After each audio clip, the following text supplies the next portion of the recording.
ప్రభువునందు ప్రియ దేవుని బిడ్డలారా, నేటి వాక్య ధ్యానం కొరకు ప్రార్థన చేసుకుందాం. దయచేసి తలలు వంచండి, ప్రార్థనలో ఏకీభవించండి.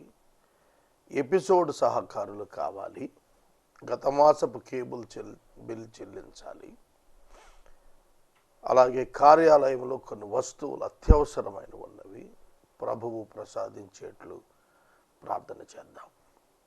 ఈ మాటలు నేను చెప్పటానికి నా ఇంటెన్షన్ ఏమిటంటే, భవిష్యత్తు తరం ఈ కార్యక్రమాన్ని వీక్షించినప్పుడు లేదా యేసే పరిష్కారం కార్యక్రమాలు చూస్తున్నప్పుడు దేవుడు ఎలా ఈ కార్యక్రమం నడిపించాడు అనేది వారికి తెలియటానికి ఈ పదాలు ఈ రికార్డ్స్లో నేను ఉంచుతున్నాను.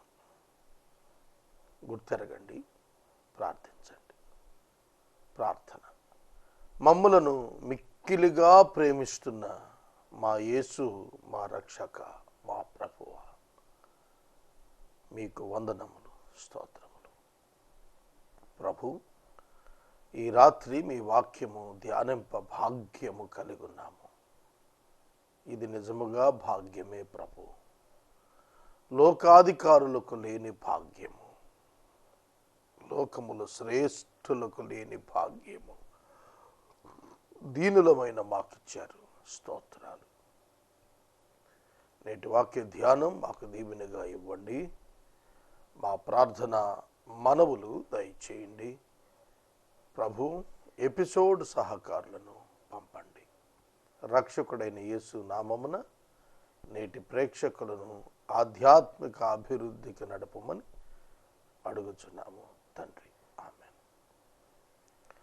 ప్రభువు నందు ప్రియ దేవుని బిడ్డలారా, దయచేసి మీ పరిశుద్ధ బైబిల్ గ్రంథాన్ని తెరవండి. మత్తయి సువార్త 23వ అధ్యాయం మీ ఎదుట ఉంచుకొనండి. 23వ అధ్యాయము సందర్భము దేవాలయములో యేసు ప్రభువు ప్రవేశించినట్లుగా మత్తయి 21, 23 వచనాల్లో ఉంది. 21వ అధ్యాయం 23వ వచనంలో యేసు మందిరములో వచ్చి బోధ చేస్తున్నప్పుడు ఈ ఆర్గ్యుమెంట్స్ ప్రారంభమయ్యాయి. ప్రధాన యాజకులకు, శాస్త్రులు, పరిసయ్యులు, సద్దూకయులు, ప్రజల పెద్దలుగా ఉన్న వీరందరూ యేసు అధికారాన్ని ప్రశ్నిస్తున్నారు.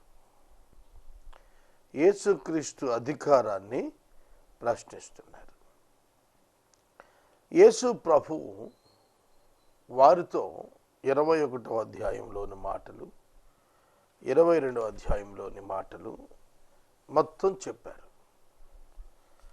ఇక ఆ సందర్భాన యేసు చుట్టూతా ఉన్నది జనసమూహం ఉన్నారు, యూదా మత పెద్దలున్నారు, ప్రజల పెద్దలున్నారు, శాస్త్రులు, పరిసయ్యులు, సద్దూకయులు, ప్రధాన యాజకులు ఉన్నారు.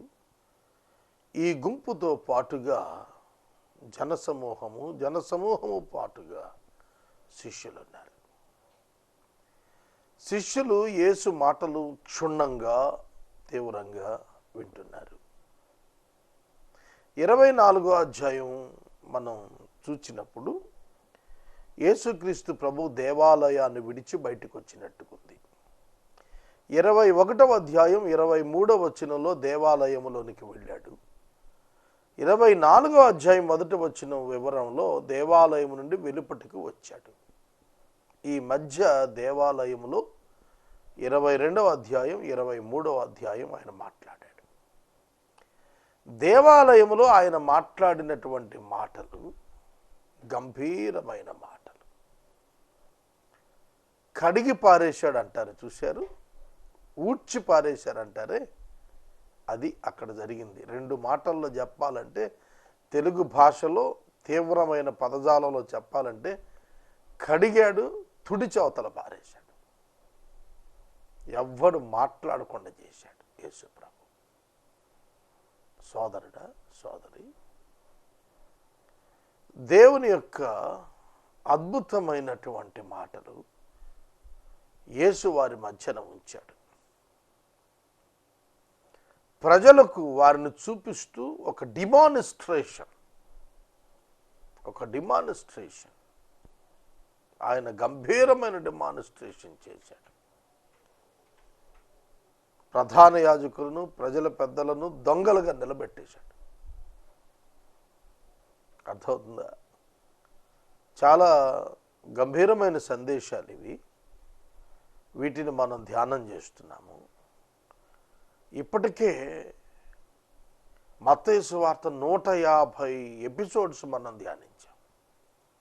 150 ఎపిసోడ్స్ దగ్గరగా మనం ధ్యానం చేశాం. ఇది ఆశ్చర్యం. 23 అధ్యాయాలు, 150 రోజులు, హయ్యెస్ట్ రికార్డ్. అంటే 150 అంటే 75 గంటలు. 23 అధ్యాయాల మీద 75 గంటల వ్యాఖ్యానం అండి. ఎంత ఆశీర్వాదం ఇది! భవిష్యత్తు ఎట్లుంటుందా చూడండి. 23వ అధ్యాయ ప్రారంభం. అప్పుడు యేసు జన సమూహములతోనూ తన శిష్యులతోనూ ఇట్లా అన్నాడు.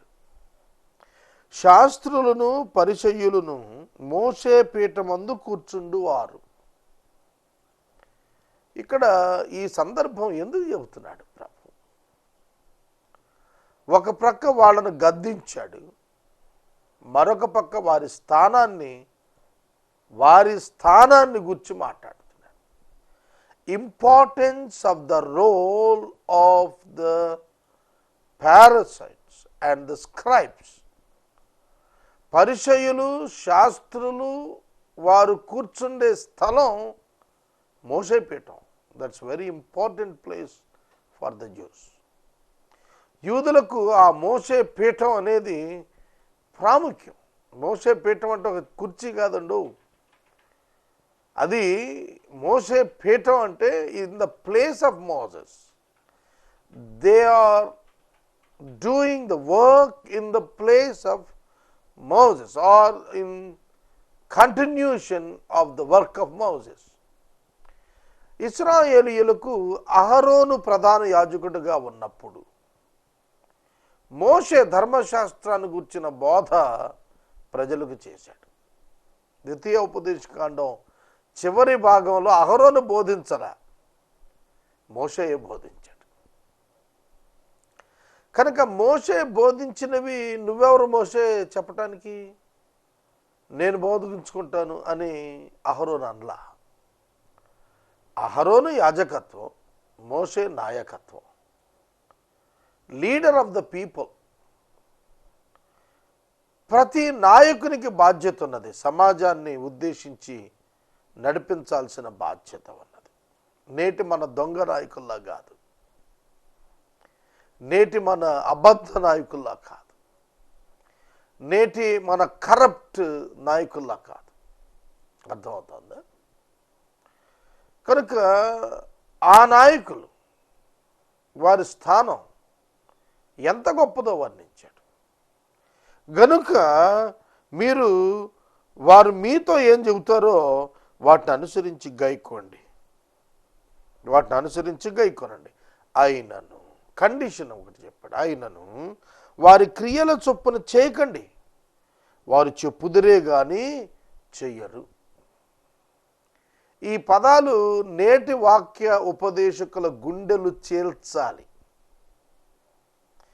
ప్రభువు పాదాల మీద పడి బోరున విలపించి కన్నీరు కార్చి పశ్చాత్తాపడి మారు మనసు పొందేటట్లుగా ఈనాటి బోధక వర్గానికి ఈ మాటలు గుండె కోత చెంపపెట్టు కావాలి. యేసు ఇదే మాట ఆనాటి శాస్త్రులు పరిచయాల గురించి అన్న మాట రేపు ఆయన సింహాసనం దగ్గర నన్ను గూర్చి అంటే నా జీవితం ఎంత నిరర్థకమైన దుస్థితిలో ఉంటుందో వాక్యోపదేశకుడిగా నేను ఎరిగి ఉన్నాను. గ్రహించండి. మీలో అనేకులు బోధకులుగా ఉండకండి అన్నాడు యాకోబు పత్రికలో. ఎందుకు? బోధకులకు కఠినమైన తీర్పు. ఇశ్రాయేలు జనాంగము ఎన్నో విధాలుగా దేవుని శోధించారు, కానీ దేవుడు కనికరించాడు వాళ్ళను. అయితే మోషే అహరోనులు దేవుని సన్మానించుటలో ఒక్క పర్యాయం తప్పు చేశారు. But God is serious at them. దేవుడు వారి పట్ల చాలా కోపగించుకున్నాడు. అహరోను మోషే ఇద్దరు కనాను దేశం చేరకుండా చనిపోయారు. అహరోను మోషేలతో దేవుడు చెప్పాడు, మీరు నా నామమును సన్మానించలేదు గనుక మీరు వాగ్దాన భూమిలో ప్రవేశింపరు. No argument. అర్థమవుతుందా? Sin of a preacher is very serious in the sight of God. బోధకుడు పాపం చేస్తే దేవుని దృష్టిలో చాలా కోపం ఉంటుంది, తెలుసునా? కాబట్టి నేటి బోధకులు ఈ మాటల చేత జాగ్రత్త పడాలి. వీరు చెప్పుదురే గాని చేయరు, చెబుతారు చేయరు. కాబట్టి మీరు వారు చెప్పినది చేయండి, చేస్తున్న క్రియలు చేయబాకండి. They are preaching well, but they are not living well. They are not living upright. వారు వాక్యము స్థాయికి జీవించటం లేదు. ఇవాళ కొత్త తరపు బోధకులు వచ్చేశారు. కొత్త తరపు బోధకులకు వాక్యము సంపూర్ణ గ్రాహ్యం కాలేదు. యేసునొద్ద ఆశీర్వాదాల పరంపర అంటున్నారు. క్రైస్తవేతర బోధకులు దేవుని యొద్దకు వస్తే దొరుకుతాయని చెప్పే వాటిని కంటే అత్యధికమైన ఆశీర్వాదాలను చూపించేస్తున్నారు. అసలు అవి ఎందుకు దొరుకుతాయి? ఎవరికి దొరుకుతాయి? ఎవరి కొరకు చెప్పబడ్డాయి? ఏ స్టాండర్డ్ ఆఫ్ లివింగ్లో ఉంటే అవి ఇన్హెరిట్ చేసుకుంటారు? వీటి గురించిన ఆలోచన వాళ్ళకి లేదు, వింటున్న వాళ్ళకి అంతకంటే లేదు. అర్థమవుతుంది? కనుక ఇక్కడ బోధకుల బోధ అంశం అయింది కనుక ఈ పరిస్థితుల్లో ఈ మాటలు నేను చెప్పక తప్పటం లేదు, చెప్పితేనా. కనుక ఈ బోధకుల ఉద్దేశం ఏమిటి? వారి జీవిత విధానం ఏమిటి? ఎండగట్టి వదిలిపెట్టాడు. 23వ అధ్యాయంలో తెలుగులో ఒక మోటు సామెత ఉంది, తాట తీశారంటారు చూశారు. యేసు ఆ విధంగా వారిని ఉతికి ఆరేశాడు. కొన్ని పదాలు మీరు చూశారు, ఈ కాలాన్ని బట్టి మాట్లాడాల్సి వస్తున్న పదాలు, ఈ కాలాన్ని బట్టి మాట్లాడుతున్న పదాలు. సోదరుడా, సోదరి, ద డిగ్రీ ఆఫ్ రిసీవింగ్ మారిపోయింది. ప్రజలకు చెబుతున్న మాటలలో కొన్ని పదాలు వారికి తీవ్రతను తెలియజేస్తున్న పదాలు ఉన్నాయి. ఇక్కడ ప్రభువు మాట్లాడుతున్నది, మోషే పీఠమందున్నారు వాళ్ళు. మోషే ఉన్న కాలంలో మోషే ఎలా బోధక స్థానంలో ఉన్నారో వీళ్ళు అలా బోధక స్థానంలో ఉన్నారు. వీరు చెప్పింది చెయ్యండి, ఎందుకంటే వీరు ధర్మశాస్త్రం బోధిస్తారు. వీరు ధర్మశాస్త్రాన్ని బోధిస్తారు, కానీ వీరు చేసింది చేయబాకండి. ధర్మశాస్త్రాన్ని వక్రీకరించి మనుషుల ఉపదేశములు దైవ ఉపదేశములుగా జొప్పించి బోధించారు ఈ దుర్మార్గులైనటువంటి బోధకులు. ఎవరికైనా నరకంలో ఎక్కువ శిక్ష ఉంది అంటే వాడు ఖచ్చితంగా అబద్ధ బోధకుడై ఉండాలి. చాలా బోధలు, అబద్ధాలు సంఘాల్లో వస్తున్నాయి. సిద్ధాంతపరంగా మరియు ప్రచారపరంగా మనుష్య ఉద్దేశాలను దైవ ఉపదేశాలుగా ఎప్పుడు కొనసాగిస్తున్నారు సేవకులు. కనుక మనం వాక్యము చొప్పున నడుచుట నేర్చుకోవాలి. నేను ఒక సహోదరునితో నిన్నటి దినాన మాట్లాడుతున్నాను. అతడు ఒక ప్రముఖ భక్తి కలిగిన సంఘంగా పేరున్న సంఘానికి వెళ్తాడు. ఆయన క్రైస్తవేతర సోదరుడు. నేను ఆయన అడిగాను, మీరు ఈ మధ్యన బాగున్నారు, గతంలో దుర్వ్యసనాలతో ఉండేవారు, ఇప్పుడు ఎట్లున్నారు, చక్కగున్నారు ఏమిటి? నేను వెళ్ళేటప్పటికీ ఆయన బైబిల్ చదువుతున్నాడు, బైబిల్ బుక్ చదువుతున్నాడు, ప్రీతా జడ్సన్ గారు రాసిన బుక్ చదువుతున్నాడు. చాలా సంతోషించి ఆయనతో ముచ్చట మాట్లాడటం ప్రారంభించాను. ఆయనతో మాట్లాడి అడిగాను నేను, మీరు బాప్తిస్మం తీసుకున్నారా, మరి ప్రభువుని అంగీకరించారు కదా? వెంటనే ఆయన ఏమన్నాడు తెలుసా? బలపడే వరకు బాప్తిస్మం తీసుకోకూడదు అన్నాడు. ఎప్పటికి నువ్వు బలపడతావు అని అడిగా. 1 సంవత్సరం పాటు నేను బలపడాలన్నాడు. Then how can you know that you are strengthened spiritually? ఎట్లా తెలుస్తుంది నీకు బలపడ్డావని అంటే, మా బోధకుడు చెబుతాడు, yes you are ready for baptism. నువ్వు బలపడ్డావనంటే సేవకుడు చెబుతాడట, అప్పుడు వాడికి బాప్తిస్మం ఇస్తాడట బోధకుడు. నేను అడిగినాను, ఈ లోపల నువ్వు చనిపోతే ఏమిటి నీ పరిస్థితి? నువ్వు యేసుని అంగీకరించావా? అంగీకరించిన వాడవు నీవు బాప్తిస్మమును సాక్ష్యం ఎందుకు ఇయ్యలే సంఘంలో? బాప్తిస్మం పరలోకాన్ని చేర్చదు. ఎందుకు ఈ విధము ప్రత్యేకం? ఎందుకంటే అందరూ ఒకేసారి ఇచ్చేస్తారు, కానీ వీరు బలపడి నాకు ఇస్తారన్నమాట. చూడండి ఎటువంటి బోధ ఇది. కనుక ఇటువంటి అనేక బోధలు, 1 సంవత్సర కాలం లార్డ్స్ సప్పర్ ఇవ్వడట ఆ బోధకుడు. ఎక్కడ నుండి వచ్చినది ఈ విధానము? సంఘములో ఎడతెగక ఉండినట్లు అపోస్తుల కార్యములో చెబుతున్న కార్యం అది. కనుక కొన్ని విషయాలు వాక్య ఉపదేశాలకు మనుష్య పద్ధతులు జోడించారు. బోధకులకు కఠినమైనటువంటి శ్రమ అంటే అదే. Taking others life in to their hands is sin. ఇతరులు వారు సిద్ధంగా ఉన్నామని చెప్తే, సంవత్సరం ఆగి నీకు బాప్తిస్మానికి అన్నాడంటే ఏం చెప్పాలి? నపుంసకుడు ఫిలిప్పుని అడిగాడు, నీరు సిద్ధంగా ఉంది, నేను సిద్ధంగా ఉన్నాను, ఆలస్యం ఏమిటయా అన్నాడు. టక్కన అక్కడ ఇచ్చేశాడు బాప్తిస్మం. చెరసాల నాయకుడు రాత్రి వేళ వారి పుండ్లు గడిగాడు. పౌలు శీలలను అతడు కొట్టించిన దెబ్బలకు కడిగి ఆయింట్మెంట్ రాసి ఆ రాత్రి సువార్త విని, why should I do late, నేను ఎందుకు ఆలస్యం చేయాలి, ఇప్పుడు బాప్తిస్మం ఇమ్మన్నాడు. ఎందుకో తెలుసా? ఎందుకు బాప్తిస్మం ఇమ్మన్నాడు తెలుసా?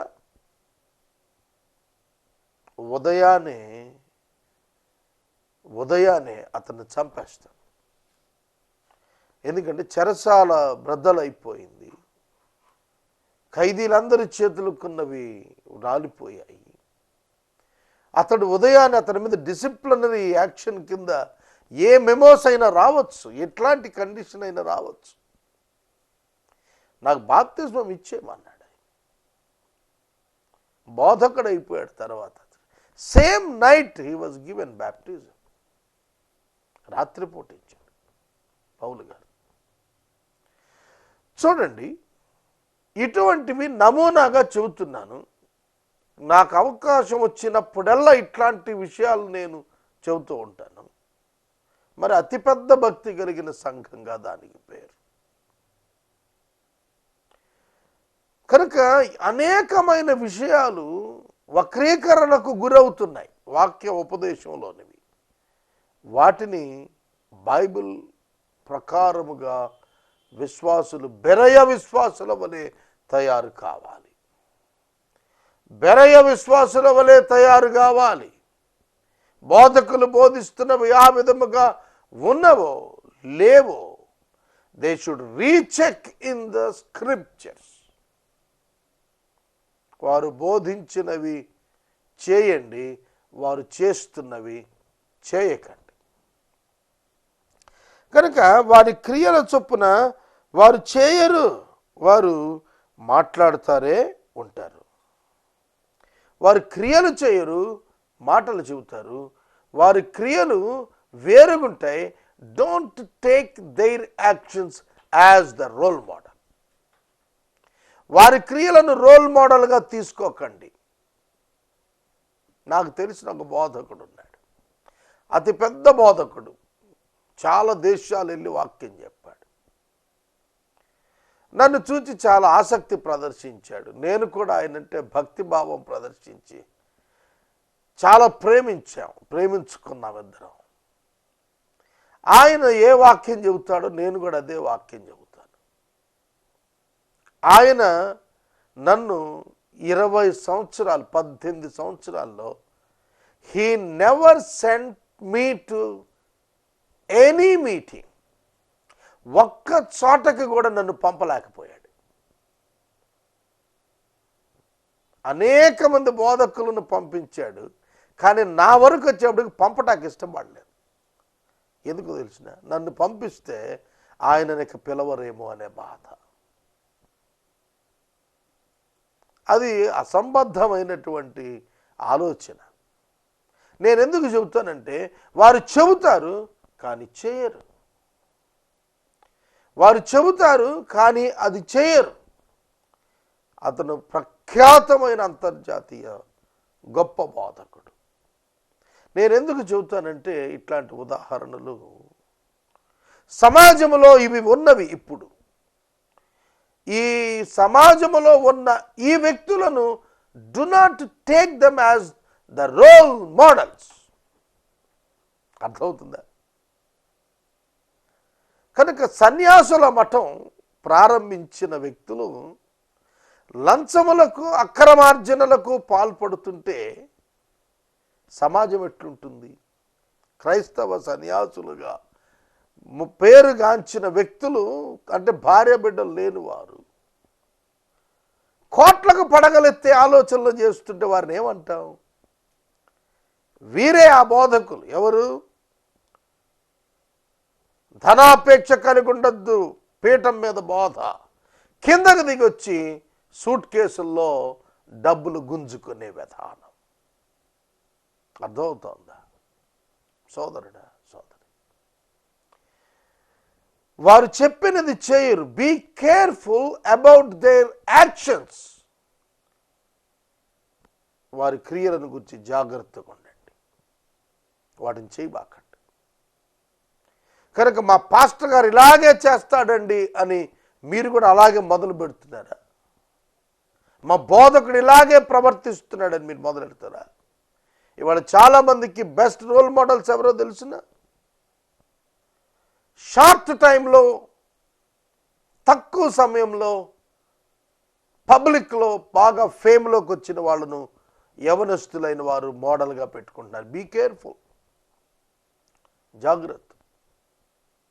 వారు కాదు మీ మోడల్, యేసయ్య మీ మోడల్ కావాలి. యేసు ప్రభు సేవ లాభయుక్తం అనే దారిద్ర్యతకు, ఆధ్యాత్మికత దారిద్ర్యతకు నేటి క్రైస్తవ సమాజం పుంతలు తొక్కుతుంది. ఒక నాన్ క్రిస్టియన్ లీడర్ ఒక పబ్లిక్ డిబేట్లో ఒక టీవీ డిబేట్లో సవాలు చేశాడు. Show me one Christian society doing charitable work. Education కానీ, మెడికేషన్ కానీ 100% ఫ్రీగా ఇస్తున్న one single Christian organisation in India. Can you show me? సిగ్గుతో తల వంచుకున్న దినముగా నేను దాన్ని భావిస్తున్నాను. ఉచితంగా పొందారు, ఉచితంగా ఇవ్వండి అని ప్రభువు బోధించి పంపించగా వచ్చిన వారు ఆ కాన్సెప్ట్ మర్చిపోయాం మనం, అసలు మర్చిపోయామండి. ఉపవాస ప్రార్థన చేస్తాం రమ్మని, ప్రార్థించినప్పుడు ఎవరికో స్వస్థత వస్తే ఆ స్వస్థత వచ్చిన వ్యక్తి ఉత్తరం రాస్తే వాడికి ఇమీడియట్గా థ్యాంకింగ్ లెటర్తో పాటుగా ఒక మనీ ఆర్డర్ ఫామ్ పంపిస్తున్న ఆర్గనైజేషన్స్ ఇవాళ కొల్లలుగా ఉన్నాయి దేశంలో అని విచారంతో మనం చేస్తున్నాను. సోదరుడా, సోదరు, వారు చెప్పినది చేయుడి, కానీ వారు చేయుచున్నది చేయకండి. పేపర్లో, టీవీల్లో కోడే కూస్తున్నారు. 5,000 కోట్లు కూర్చాడు ఈ మత బోధకుడు, దేశాన్ని వదిలి వెళ్ళిపోయాడు అంటున్నారు. How sad it is. సోదరుడా, సోదరి, ఎవరి ముందు మాట్లాడుతున్నాడు తెలుసా? వారిని ఎదురుగా పెట్టి మాట్లాడుతున్నాడు. యేసు ప్రభువు వారిని చూపిస్తూ శిష్యులతో, జనసమూహాలతో చెబుతున్నాడు, వీళ్ళు మోసే పీఠమందున్నారు, వీరి పీఠాన్ని గౌరవించండి, వీరు చెప్పింది చేయండి, కానీ వీరు చేస్తోంది చేయబాకండి. దొంగలు వీరు, దొంగలు వీరు. అర్థమవుతుందా? ఒక క్రైస్తవేతర అధికారి కొద్ది దినాల క్రితం మాట్లాడుతున్నాడు. ఇతర మతముల పట్ల గౌరవము లేని బోధక సమాజాన్ని నా 50 ఏళ్ల చరిత్రలో చూశానన్నాడు. నేను మనవి చేస్తున్నాను, దేవుని వాక్యం మన చేతిలో పెట్టబడింది. దీన్ని బోధిస్తున్నప్పుడు సరిగా విభజించు వారముగా ఉండాలి. ధనాపేక్ష చేత కాక, స్వలాభం కొరకు కాక, ఆత్మల అభివృద్ధి కొరకు మాత్రమే వాక్యోపదేశం చెయ్యాలి. కనుక ప్రభువాన్ని ఖండించాడు. పరలోకంలో మిక్కిలి అల్పుడు ఎవరో తెలుసునా? చెప్పినట్టుగా చేయని బోధకుడు మిక్కిలి అల్పుడు.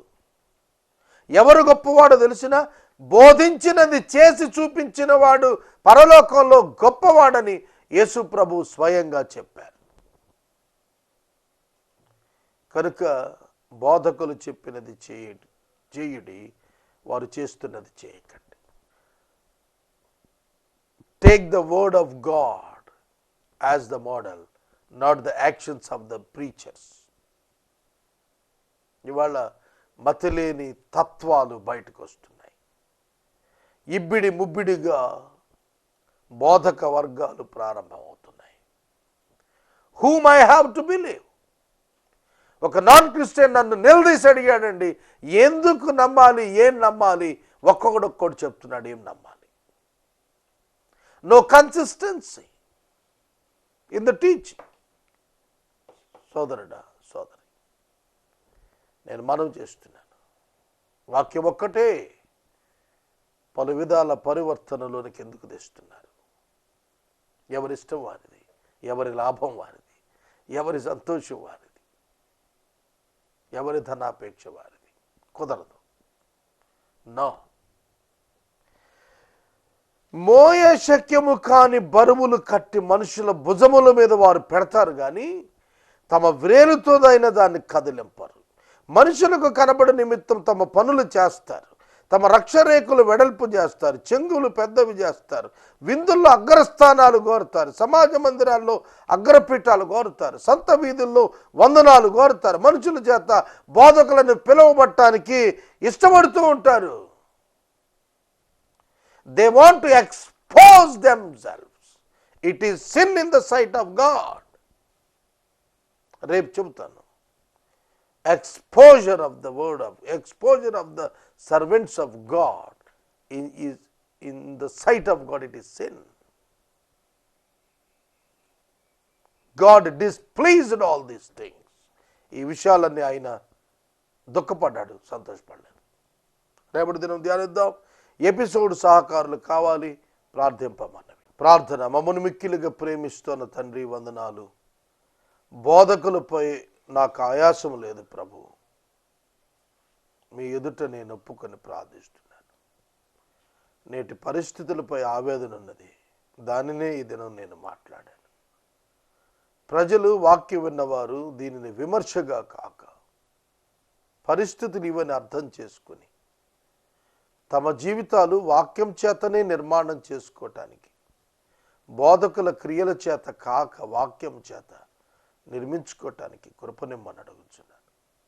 తీర్పు దినాన ఈ వాక్యాన్ని గురించి నేను లెక్క చెప్పినప్పుడు నా అంతఃకరణం శుద్ధిగా మీ ఎదుట కనబడనిమ్మని రక్షకుడైన యేసు నామమున ప్రార్థిస్తున్నాను తండ్రి.